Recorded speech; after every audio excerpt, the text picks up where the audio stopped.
namo buddhaya, salam kebajikan, salam sehat.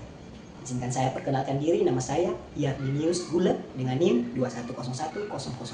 Saya kuliah di Institut Kesehatan Sumatera Utara. Bapak Ibu hadirin yang saya hormati, pada kesempatan ini saya menyampaikan tentang keperawatan di era digitalisasi, di mana terdapat dua poin penting, yaitu digitalisasi dan juga perawatan pasien. Ini merupakan dua bagian dan tidak bisa dipisahkan untuk sekarang ini. Kenapa? Karena sebagai tenaga kesehatan, khususnya di bidang keperawatan, kita harus mampu melaksanakan atau menggunakan kedua bagian ini, di mana kita sebagai perawat harus mampu menggunakan aplikasi dalam sistem pelayanan kesehatan, dan juga kita sebagai perawat harus mampu memberikan pelayanan terbaik kepada pasien kita, di mana kita sebagai perawat harus mampu melaksanakan human touch yang sebaik-baiknya agar pasien kita merasa nyaman dengan pelayanan yang kita berikan. Bapak Ibu Dewan Juri, menurut World Health Organization pada tahun 2022 menyampaikan bahwa sebanyak 60% negara di dunia sudah menggunakan aplikasi sistem rekam medik sebagai alat utama dalam pendokumentasian pelayanan kesehatan di rumah sakitnya. Lalu, apakah kita sebagai perawat perlu menjawab tantangan tersebut? Tentu iya. Kita sebagai perawat harus mampu bisa menyeimbangkan diri kita dengan perkembangan era digitalisasi pada saat ini. Menurut Journal of Medical Internet Research pada tahun 2021 menyampaikan bahwa ada dua aplikasi yang sangat baik untuk digunakan dalam proses pelayanan kesehatan, khususnya di bidang keperawatan. Di mana yang pertama, telehealth. Telehealth ini dapat menurunkan angka waktu tunggu pasien dalam mendapatkan pelayanan kesehatan. Dan Bapak Ibu perlu tahu bahwa angka ini sebanyak 35% menurunkan angka waktu tunggu di proses pelayanan kesehatan. Selain itu Bapak Ibu, Clinical Decision Support System juga menurunkan angka kesalahan tenaga medis sebanyak 21%. Bukankah ini hal yang baik untuk kita jalani? Bukankah ini salah satu solusi yang terbaik terhadap sistem pelayanan kesehatan pada saat ini? Jelas betul Bapak Ibu. Ini merupakan langkah yang sangat baik dalam era digitalisasi saat ini. Kenapa? Karena ketika angka waktu tunggu menurun, angka kesalahan menurun, maka kenyamanan yang dialami oleh pasien itu sangat-sangatlah baik.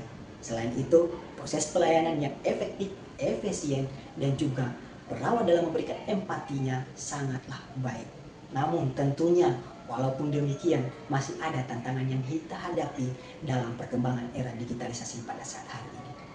Menurut PPNI pada tahun 2020 sebanyak 40% perawat di Indonesia masih belum bisa mengoperasikan yang namanya aplikasi sistem perawatan atau sistem rekam medik di rumah sakit dan juga di berbagai pelayanan kesehatan lainnya. Ini merupakan hal-hal yang membuat kita berpikir bagaimana hal ini bisa untuk mengatasi masalah-masalah seperti ini.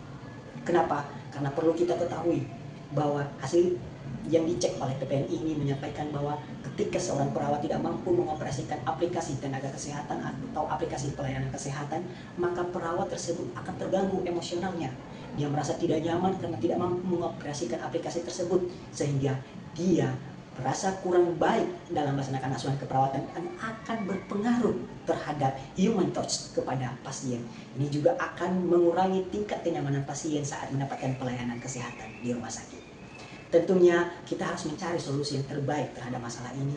Bagaimana seorang tenaga kesehatan, khususnya perawat, mampu menyetarakan dirinya dengan era digitalisasi saat ini, di mana seorang perawat bisa mengoperasikan berbagai aplikasi sistem rekam medik pada zaman sekarang ini.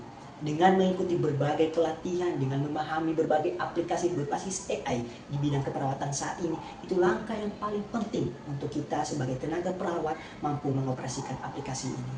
Dan kita juga perlu tahu sebagai tenaga perawat, jangan hanya berfokus kepada pelatihan-pelatihan untuk mengoperasikan aplikasi sistem pelayanan kesehatan pada saat hari ini.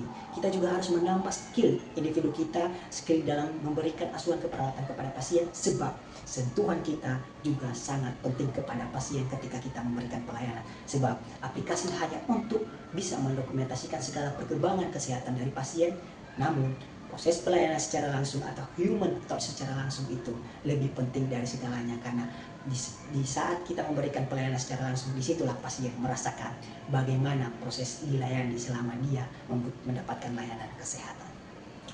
Bapak Ibu, tentunya kita sebagai tenaga kesehatan, kalau kita mengikuti pelatihan ini, jangan karena kita disuruh. Itu sangat-sangat negatif Bapak Ibu. Kenapa? Karena ketika keingintahuan kita bukan berasal dari dalam diri kita, tapi atas arahan atau atas suruhan orang lain, percayalah itu tidak akan mampu membuat kita paham tentang apa yang kita inginkan. Tetapi jika dalam diri kita ada keinginan kita untuk mengetahui bagaimana sistem pelayanan kesehatan pada saat ini dengan era digitalisasi yang semakin berkembang, maka percayalah pelan-pelan kita akan mampu memahaminya, kita akan mampu mengoperasikan segala bentuk aplikasi apapun yang diberikan kepada kita untuk menunjang proses pelayanan kesehatan di rumah sakit dan dimanapun kita bekerja. Demikian yang bisa saya ucapkan. Semoga apa yang saya sampaikan ini dapat mengajak kita semua untuk tetap meningkatkan kualitas kita sebagai tenaga perawat. Akhir kata saya ucapkan terima kasih, salam sehat.